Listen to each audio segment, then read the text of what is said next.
Assalamualaikum warahmatullahi wabarakatuh. Nama saya Nur Iman Balkis binti Osman.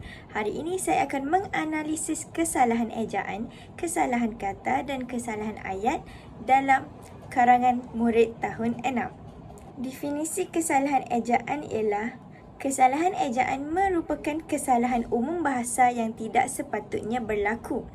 Hal ini adalah kerana ejaan merupakan peringkat yang paling asas dalam bahasa.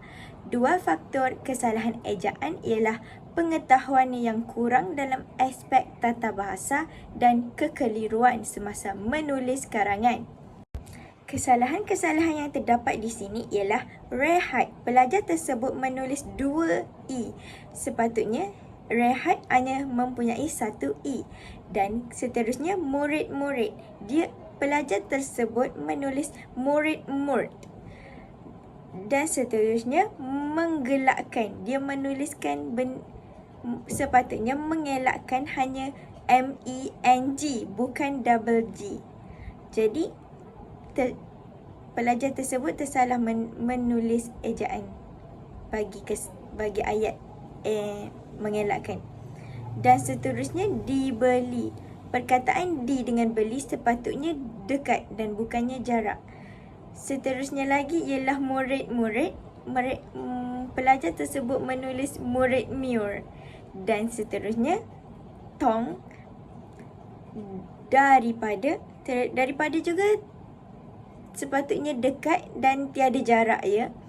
Pekerja. Selepas koma, tulisan tersebut perlulah ditulis menggunakan huruf kecil dan bukannya huruf besar. Kerana di sini pelajar tersebut menuliskan P itu menggunakan huruf besar. Pelajar tersebut menulis pokcik yang merupakan kesalahan dialek mungkin kerana dalam bahasa Melayu kita menggunakan pakcik dan bukannya pokcik.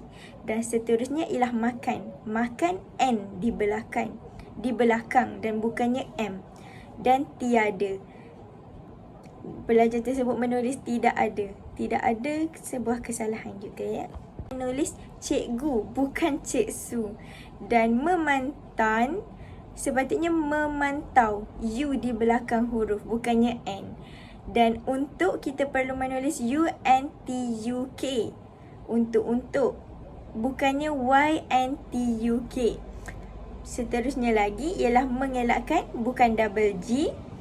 Dan berlakunya bukan berlakunsa.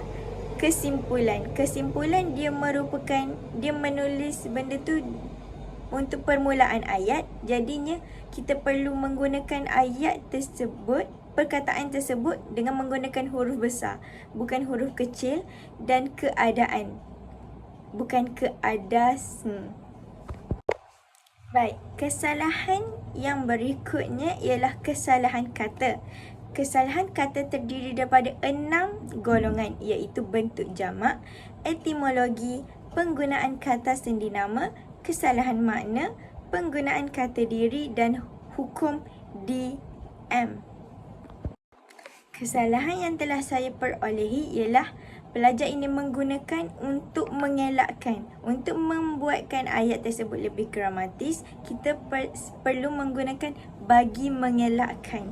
Contohnya macam semasa membeli makanan, murid-murid beratur dengan tertib bagi mengelakkan. Contoh. Dan akhir sekali yang saya jumpa ialah murid-murid yang rehat di kantin. Untuk menjadikan ayatnya lebih gramatis, kita perlu menggunakan murid-murid yang sedang berehat di kantin. Akhir sekali, kesalahan ayat. Kesalahan ayat yang saya jumpa ialah mengelakkan tertumpahnya makanan yang dibeli. Mengelakkan merupakan kata kerja transitif.